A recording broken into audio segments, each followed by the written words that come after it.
Iran की काबिलियत और क्षमता लंबा लड़ने की, उसके बाद ये यूएस कॉन्सुलेट पर बड़ी खबर आ रही है, ईरान के मिसाइल को इराक ने इंटरसेप्ट किया है।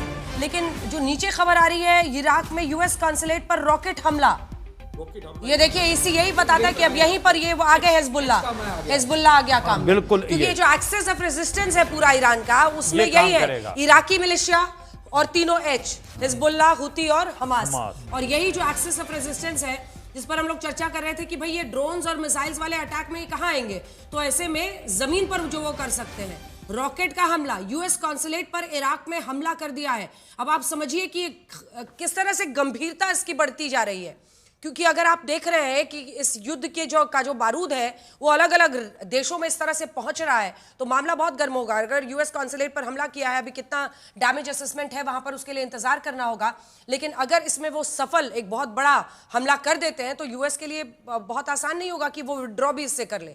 इजराइल भी नहीं करने देगा, और ऐसी ऐसी जो चीजें अब हो रही हैं वो खुद भी उनका फेस सेविंग मिलना मुश्किल हो जाएगा। तो कुल मिलाकर जो स्थिति बनती हुई दिखाई दे रही है वो इस वक्त बहुत तस्वीर गंभीर हो रही है। एक बार फिर से आपको दोनों चीजें दिखा देते हैं। शुरुआत इस बात से करते हैं कि कैसे सबसे पहले आज इजराइल और अमेरिका ने ईरान में किन जगहों पर हमला किया, और उसके बाद से हम आपको दिखा देते हैं कि ईरान ने कैसे खाड़ी के अनेकों युद्ध में, ये हमने दिखा दिया पहले, इससे पहले वो दिखाइए। आज सुबह जब अटैक किया इजराइल और अमेरिका ने, तो ईरान में कहां कहां पर उन्होंने अटैक किया। सबसे पहले राजधानी तेहरान देखिए, यहां पर उन्होंने अटैक किया, और इसी अटैक के जरिए उन्होंने तेहरान, उसके बाद आबिज, उसके बाद से ये जो आप देखें गारंड्रेह, खोरमाबाद, देजफूज और इस्फहान, बुशहर, बंदर अब्बास, ये तमाम जगहों पर आज सुबह आज ईरान में इजराइल यूएस की एयर स्ट्राइक्स हुई। उसके बाद से पलट दीजिए।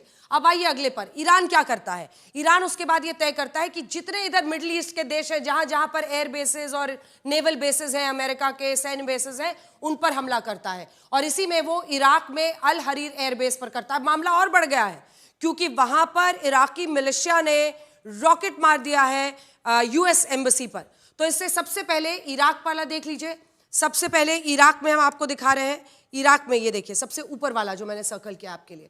उसके बाद कुवैत में देखिए, कुवैत में अल सलेम एयरबेस पर ये हमला।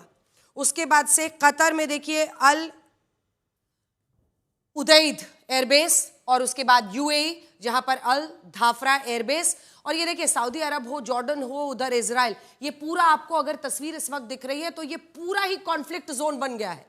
ये अब कॉन्फ्लिक्ट सिर्फ ऐसा नहीं है कि ईरान है, इजराइल है और उधर अमेरिका है। अब ये पूरे देश इसमें घसीटे जा रहे हैं, क्योंकि यहां पर ईरान हमला करके ये साबित कर रहा है कि इस वक्त जहां जहां पर बेसेस हैं अमेरिका के, उनको वो नहीं छोड़ेगा। तो इस तरह से वो इस युद्ध को इंटेंसिफाई कर रहा है। एक बार फिर से वापस लौटते हैं और देखिए, हम लोग चर्चा कर ही रहे थे कि ईरान क्या क्या कर सकता है। तो ईरान जिस तरह से इसको इंटेंसिफाई कर रहा है, उसमें अब तो ये इनका जो मिलिशिया, जो इनके वॉरफेयर वाले हैं, अगर इराक में भी वो यूएस कॉन्सुलेट पर हमला कर रहे हैं, अन्य जगहों पर करते हैं, तो ये और भी एस्केलेशन ही माना जाएगा। एस्केलेशन हो रहा है अंजना जी। और एक चीज़ और साथ में हो रही है कि यूएनएससी से भी गुहार लगाई जा रही है कि युद्ध को रोकिए।